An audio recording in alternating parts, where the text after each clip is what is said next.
दोस्तों आज का लेक्चर वैल्यू टाइप और रेफरेंस टाइप के ऊपर है और बेसिकली मैं आपको बताऊंगा कि वैल्यू टाइप और रेफरेंस टाइप हमारी जो कंप्यूटर की मेमोरी है उसमें ये किस तरह मैनेज हो रही होती है। ओके, तो फर्स्ट ऑफ ऑल हमारी कंप्यूटर की मेमोरी दो हिस्सों में डिवाइड है।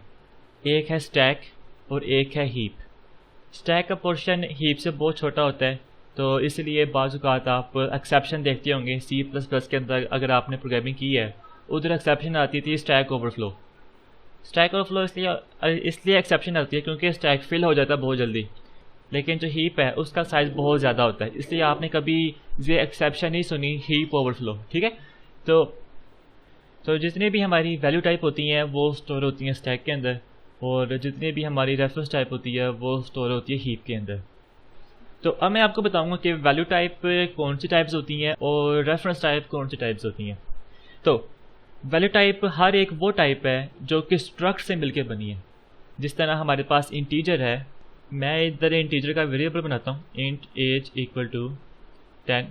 ठीक है, अब ये इंटीजर एक टाइप है। अब आप देखिएगा कि इंटीजर टाइप स्ट्रक्ट से मिलकर बनी है। इसके ऊपर आप माउस ओवर करें तो वो बताएगा कि इंटीजर हमारे स्ट्रक्ट से मिलकर बनी है, जिसका मतलब है कि इंट इज वैल्यू टाइप। ठीक है, और आपको पता है जो भी वैल्यू टाइप है वो स्टैक के अंदर स्टोर होगी। ठीक है, इसी तरह अगर आप टाइप देखें ये प्रोग्राम, तो प्रोग्राम जो टाइप है वो किससे मिलकर बनी है? क्लास से।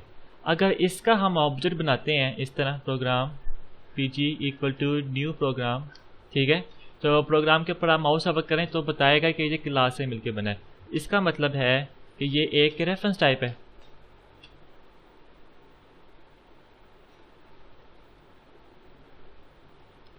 और जितनी भी रेफरेंस टाइप होंगी वो स्टोर होंगी हीप के अंदर। ठीक है, तो ये बेसिक कॉन्सेप्ट मैंने आपको बताया है। तो अब मैं आपको इनकी वर्किंग समझाता हूँ कि मेमोरी में ये किस तरह ऑब्जेक्ट एक के ऊपर एक स्टोर हो रहे होते हैं। अगर आपको इसकी समझ आ जाएगी तो आपको ऊप की समझ आ जाएगी। ठीक है, तो ये लेक्चर आपके लिए बहुत इंपॉर्टेंट है, तो आपने बहुत कॉन्शियस होकर ये लेक्चर सुनना है। तो इस लेक्चर को हम स्टार्ट करते हैं वैल्यू टाइप से। ठीक है, तो मैं एक स्ट्रक्ट बनाता हूँ और इसका नाम मैं रख देता हूँ स्टूडेंट, और इसके अंदर रखता हूँ public int age, public int marks. Okay, तो मैं क्या करता हूँ, इधर स्टूडेंट का एक ऑब्जेक्ट बना लेता हूँ और std.age equal to 10 and std.marks equal to 100। Okay, अब मैं आपको बताता हूँ कि जब ये प्रोग्राम कंपाइल होगा, रन होगा, एग्जीक्यूट होगा, तो उस सूरत में जो ऑब्जेक्ट है स्टूडेंट का, ये कंप्यूटर मेमोरी में किधर स्टोर होगा। तो मैंने आपको बताया कि हमारी जो कंप्यूटर मेमोरी है वो दो हिस्सों में डिवाइड है, वो मैं इधर बना देता हूँ। ठीक है, सपोज करें ये जो बॉक्स है ये हमारी कंप्यूटर मेमोरी है। ठीक है, तो एक जो इसका हिस्सा है छोटा सा, वो हिस्सा है इसका स्टैक का, मैं इधर बना देता हूँ। ठीक है, और इधर मैं लिख देता हूँ स्टैक, और दूसरा जो बाकी का हिस्सा है वो है हीप। तो आप खुद देख रहे हैं कि स्टैक रिलेटिवली बहुत स्मॉल है हीप से। तो आप देख रहे हैं कि जैसे ही ये प्रोग्राम रन होगा, जैसे ही ये बड़ी लाइन एग्जीक्यूट होगी, तो होगा ये कि जो स्टूडेंट का ऑब्जेक्ट है वो इधर बनेगा। तो स्टूडेंट का ऑब्जेक्ट का साइज़ कितना होगा? जितनी उसके अंदर टाइप्स डिफाइन होगी। ठीक है, तो इसके अंदर दो टाइप्स डिफाइन है इंटीजर की, तो इसका मतलब है इधर एक बॉक्स बनेगा। ठीक है, और इस बॉक्स का नाम है std, और इसके अंदर दो हिस्से हैं, एक हिस्सा है इसका एज का और एक हिस्सा है इसके मार्क्स का। ठीक है, तो इधर क्या होगा कि ये वाला जो बॉक्स है ये दो हिस्से में डिवाइड होगा। तो ये वाला पोर्शन है किसके लिए? एज के लिए। ठीक है, और ये वाला पोर्शन है मार्क्स के लिए। तो इधर मैं ज़रा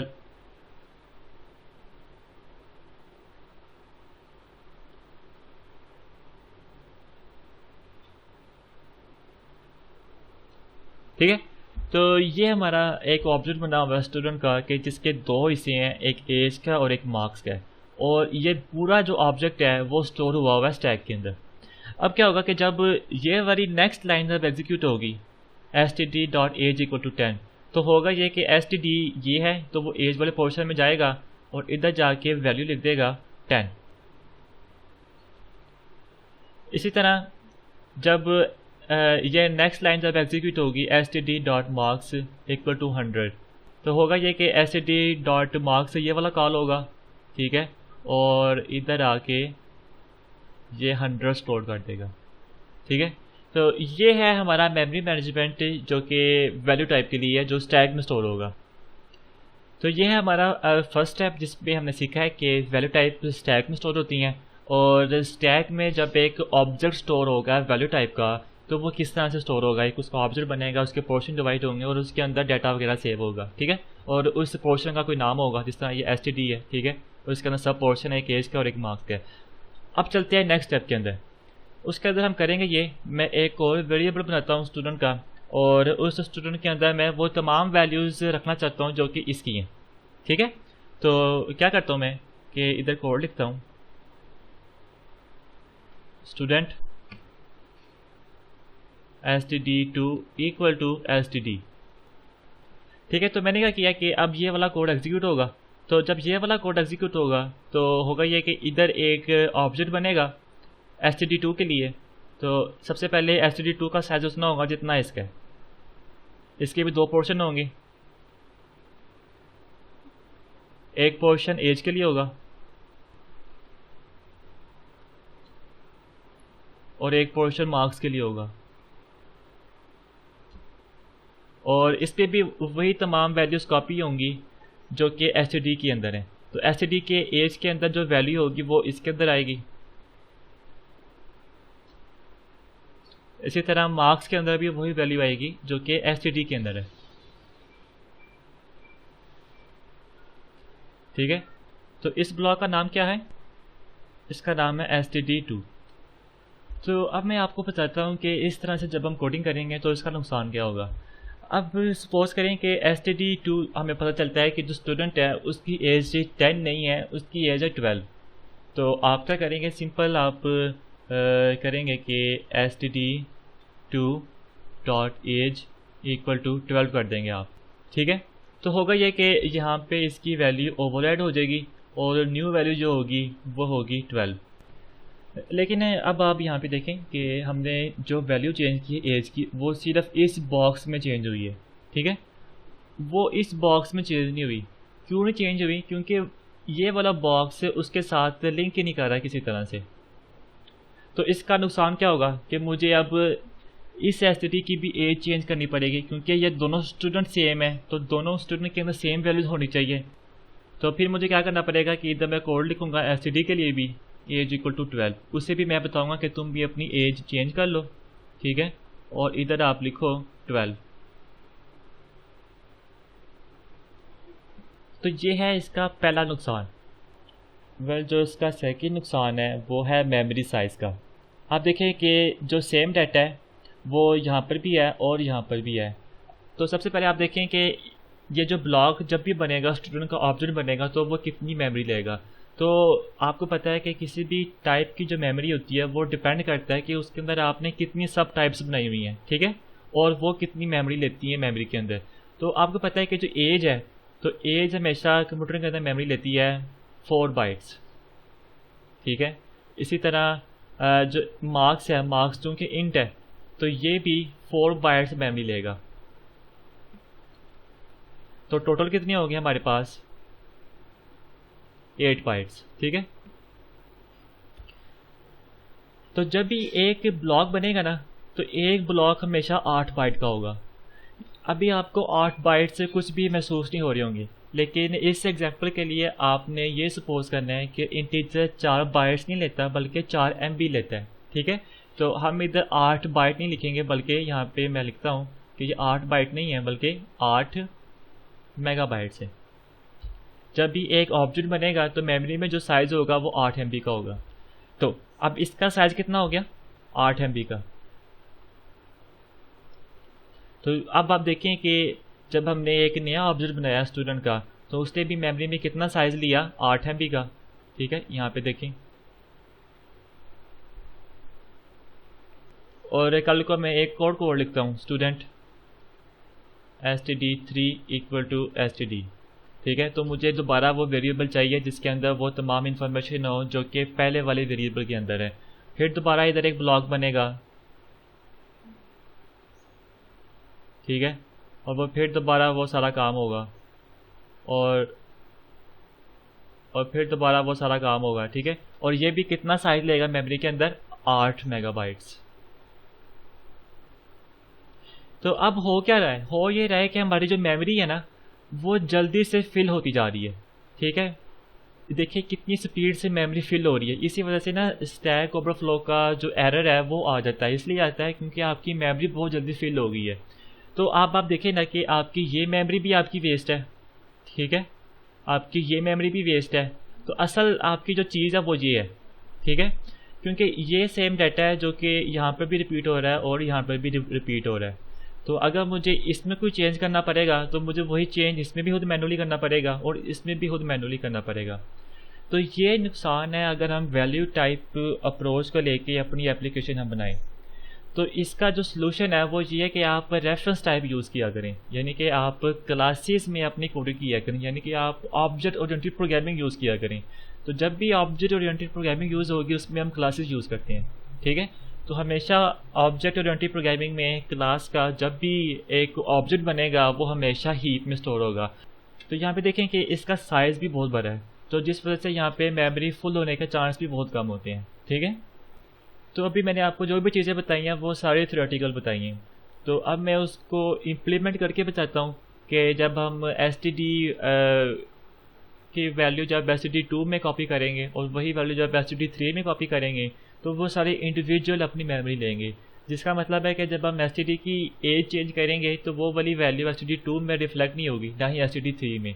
ठीक है, तो इसको हम इम्प्लीमेंट करते हैं। तो मैं तो क्या करता हूँ कि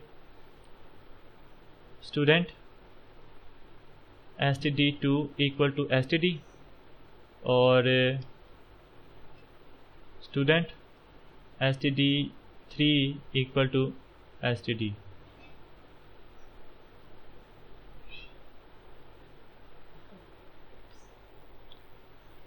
तो मैं तो क्या करता हूँ कि स्टूडेंट की मुझे पता चलता है कि बाद में ना उसकी एज चेंज हो गई है, तो मैं std.age करता हूँ, उसकी एज होगी 12।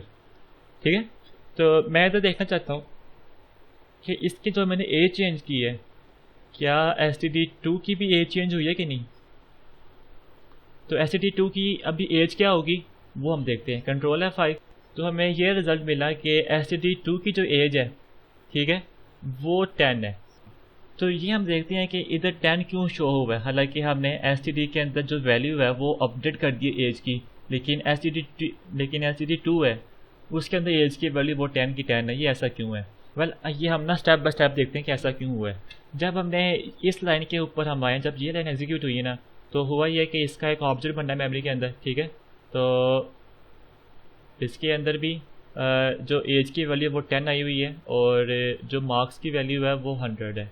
ठीक है, और इस ब्लॉक का नाम है std2 और एक ब्लॉक हमारे पास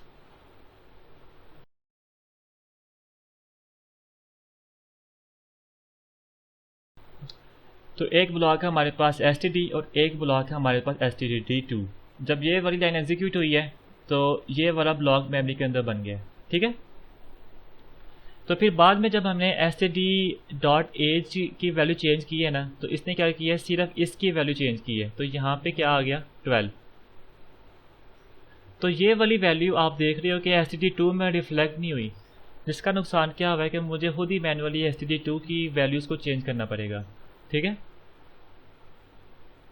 तो इधर आके जब मैं std2.age इक्वल टू 12 करूँगा फिर वो चेंज वहाँ पे रिफ्लेक्ट होगा। ओके, अब हम लेक्चर के सेकंड पार्ट की तरफ शिफ्ट करते हैं। उस पर हम करेंगे ये कि जो टाइप हमने स्ट्रक्ट से बनाई है उसको हम क्लास में कन्वर्ट कर देंगे और देखेंगे कि जब हमने इसको क्लास में कन्वर्ट किया है तो अब देखेंगे कि मेमोरी मैनेजमेंट में इसका बिहेवियर किस तरह चेंज होगा। तो फर्स्ट मैंने आपको बताया लेक्चर के स्टार्ट में, जो भी टाइप क्लास से मिलकर बनी होगी उसका जब भी हम ऑब्जेक्ट बनाएंगे वो हमेशा रेफरेंस टाइप होगा और हमेशा रेफरेंस टाइप हीप में स्टोर होगा। यानी कि स्टूडेंट का ये वाला जो ऑब्जेक्ट है, ठीक है, ये मेमोरी में हीप के अंदर स्टोर होगा। तो चलें इधर हम बनाते हैं एक सिमुलेट मेमोरी का, कंप्यूटर मेमोरी का। तो आपको पता है कि ये वाला पोर्शन है स्टैक के लिए जो छोटा सा है, और ये वाला पोर्शन है हीप के लिए। ठीक है, इधर मैं लिख देता हूँ, ये है हीप और ये है स्टैक। ठीक है, अच्छा, तो जब ये वाली लाइन एग्जीक्यूट होगी ना, तो इस लाइन के अंदर ना दो पोर्शन है। पहला पोर्शन है कि एक एसटीडी एक वेरिएबल है और एक ऑब्जेक्ट है। ठीक है, तो जितने भी वेरिएबल होंगे ना वो हमेशा स्टोर होंगे स्टैक के अंदर, और जितने भी ऑब्जेक्ट होंगे वो हमेशा स्टोर होंगे हीप के अंदर। ठीक है, तो ये कॉन्सेप्ट आपने याद रखना है। तो मैं इधर क्या करता हूँ कि सबसे पहले इधर एसटीडी एक में बना लेता हूँ, और आपको पता है कि जितने भी वेरिएबल जो रेफरेंस टाइप के होते हैं उनका जो मेमोरी के अंदर जो साइज़ होता है वो हमेशा 4 बाइट्स का होता है। जब एसटीडी अपनी मेमोरी एलोकेट करेगा ना स्टैक के अंदर, तो होगा ये कि ये सिर्फ 2 बाइट की मेमोरी लेगा। ठीक है, तो इस 2 बाइट के अंदर सिर्फ और सिर्फ रेफरेंस स्टोर होगा। तो मैं इधर इसका नाम लिख देता हूँ कि इसका नाम है एसटीडी। ओके, अभी इसके अंदर कुछ भी नहीं है क्योंकि अभी हम सिर्फ यहाँ तक पहुँचे हैं, अभी ये वाली लाइन एग्जीक्यूट नहीं हुई, तो अभी इसके अंदर कुछ भी नहीं है, मतलब इसके अंदर नल है। ठीक है, तो सेकंड क्या हुआ है कि न्यू स्टूडेंट का ऑब्जेक्ट बना है, तो स्टूडेंट का ऑब्जेक्ट हीप में रैंडमली कहीं बन जाएगा। स्टैक के अंदर हमने देखा था कि स्टैक के अंदर जो भी ऑब्जेक्ट बनता है ना वो वर्टिकली बनते हैं, एक के ऊपर एक बनता है। लेकिन हीप में क्या होता है कि रैंडम कोई भी लोकेशन जो इसको अवेलेबल मिल जाए वहाँ पे ऑब्जेक्ट क्रिएट कर देता है। तो सपोज करें कि कंप्यूटर को ना, तो सपोज करें कंप्यूटर हमारा कहते हैं कि आप यहाँ पे ऑब्जेक्ट बनाए स्टूडेंट का, तो यहाँ पे स्टूडेंट का ऑब्जेक्ट बन जाएगा। ठीक है, तो वही सेम चीज़ें, तो ये वाला पोर्शन किस लिए होगा, ये वाला पोर्शन होगा एज के लिए, और ये वाला पोर्शन होगा मार्क्स के लिए। ठीक है, तो अब आप देख रहे हो कि हमने ऑब्जेक्ट बनाया हुआ है लेकिन इस ऑब्जेक्ट का ना कोई नाम नहीं है। तो हीप के अंदर ऑब्जेक्ट का नाम नहीं होता, बल्कि होता ये है कि जिस जगह वो सेव होता है उसकी मेमोरी लोकेशन का एक एड्रेस होता है। तो सपोज करें कि जिस जगह ये सेव है तो उस मेमोरी एड्रेस का नाम है ABC। ठीक है, तो अब होगा ये कि जो इसका एड्रेस है ना मेमोरी का, वो एड्रेस सेव हो जाएगा इसके अंदर। ठीक है, तो इसके अंदर आ जाएगा ABC। ठीक है, तो मैं ये इसका ना कनेक्शन यहाँ बना देता हूँ कि इसका कनेक्शन इसके साथ है। जो अब सेकेंड लाइन जब एग्जीक्यूट होगी ना, तो क्या होगा std.age। तो std ये ABC है। ठीक है, तो वो मेमोरी में फ़ौरन यहाँ पे आ जाएगा। तो इसकी जब हम एज के अंदर जाएंगे तो यहाँ पे आके ये स्टोर कर देगा 10। ठीक है, इसी तरह जब जो थर्ड लाइन एग्जीक्यूट होगी तो std.box 100 है, तो std देखेगा ये इसका रेफरेंस है, तो वो मेमोरी में चला जाएगा, ये ABC इसका रेफरेंस है, तो इसके मार्क्स के अंदर जाके ये स्टोर कर देगा 100। अब नेक्स्ट टाइम ना मैं इधर एक कोड करता हूँ कि स्टूडेंट, एक और आप बनाए स्टूडेंट std2, उसके अंदर आप वो तमाम वैल्यू सेव कर दो जो कि std के अंदर है। ठीक है, इसी तरह स्टूडेंट std3, उसके अंदर भी आप वो तमाम वैल्यू सेव कर दो जो कि std के अंदर है। तो होगा ये कि ये जो स्टूडेंट है इसका जो वेरिएबल है रेफरेंस का वो बनेगा यहाँ पे। तो आपको पता है कि रेफरेंस टाइप का जो वेरिएबल होता है उसका जो साइज़ है वो हमेशा 4 बाइट्स ही रहेगा। तो मेमोरी में एक बनेगा रेफरेंस टाइप का वेरिएबल, और इसके अंदर वो बड़ी वैल्यू स्टोर होगी जो कि std के अंदर है। तो std के अंदर क्या स्टोर है ABC, तो यहाँ पे सिर्फ ABC स्टोर होगा। ठीक है, ABC। तो इस वेरिएबल का नाम क्या है, इसका नाम है std2। इसी तरह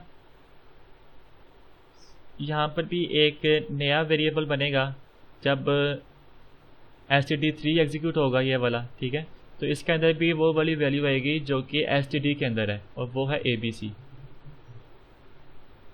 तो इसका नाम क्या है, std3। ठीक हो गया। तो अब आप देखें कि इन तीनों के पास जो रेफरेंस है वो इसी ऑब्जेक्ट का है। ठीक है, तो इसके पास भी जो एड्रेस होगा वो इसका है, तो यहाँ पे हम आ जाएंगे इसके पास, तो इसके पास भी जो एड्रेस होगा वो इसी का ही होगा। ठीक है, तो नेक्स्ट टाइम अगर मैं ये वाला कोड करूँ कि यहाँ पे मैं आऊँ तो मुझे पता चले कि std की जो एज है वो 10 नहीं है, वो 12 है। तो इधर मैं करता हूँ std.age = 12। तो क्या होगा कि std ये वाला वेरिएबल है, ठीक है, abc, तो वो फ़ौरन मेमोरी में जाएगा, तो इसकी जो एज है ना इसको कर देगा 12। तो जैसे ही इसने इसको 12 किया है तो देखिए होगा ये कि जब भी std2 जब एज कॉल करेगा तो वो फिर यहाँ पे जाएगा, तो इसको वो अपडेटेड वैल्यू मिलेगी जो कि 12 होगी। तो इस अप्रोच का फ़ायदा ये हुआ है कि मेमोरी के अंदर जो ऑब्जेक्ट बना हुआ है उसकी रेपिटेशन नहीं हुई, ठीक है। तो जब भी उसको उसकी कोई वैल्यू चाहिए होती है तो हम उसका एड्रेस दे देते हैं, क्योंकि एड्रेस हमेशा 4 बाइट्स ही होता है। तो अब बेशक ये बड़ी मेमोरी 8 MB की हो या 8 GB की हो, मैं सपोज कर लेता हूँ कि इसका साइज़ है 8 MB, ठीक है।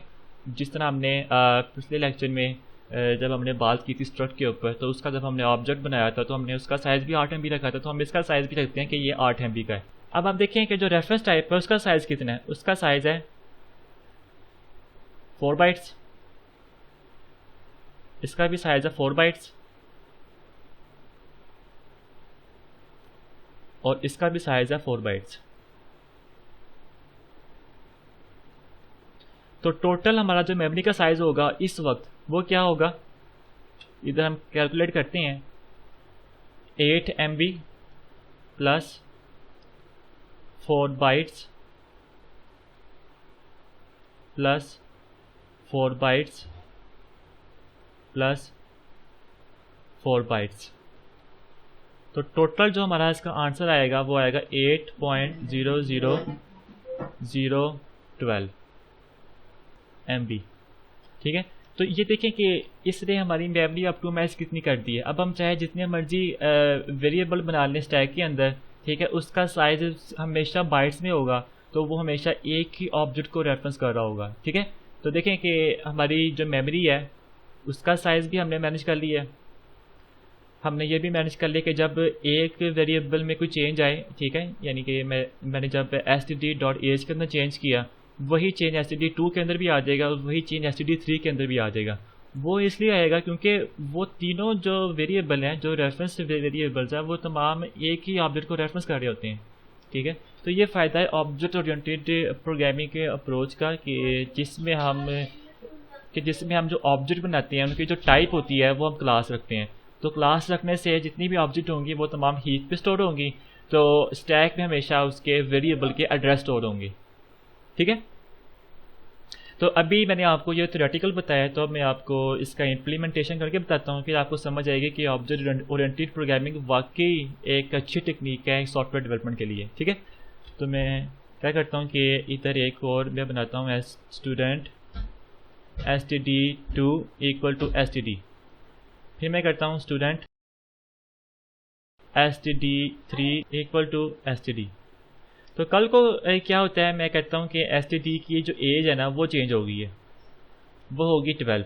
अब मैं देखता हूँ कि std के अंदर जब एज चेंज हुई है, क्या वो चेंज std2 के अंदर भी आया कि नहीं, ठीक है। मैं कंट्रोल F5 प्रेस करता हूँ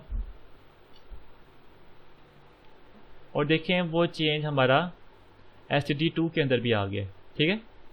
तो वो इसलिए आया है क्योंकि ये तीनों जो वेरिएबल हैं std2, std3 या std, ये तमाम रेफरेंस वेरिएबल हैं, इसके अंदर एड्रेस स्टोर है एक ही ऑब्जेक्ट का। तो जब उस एक ही ऑब्जेक्ट में कोई चेंज होगा तो तीनों को पता चल जाएगा, क्योंकि तीनों जो वेरिएबल हैं वो एक ही ऑब्जेक्ट को रेफर कर रहे होते हैं।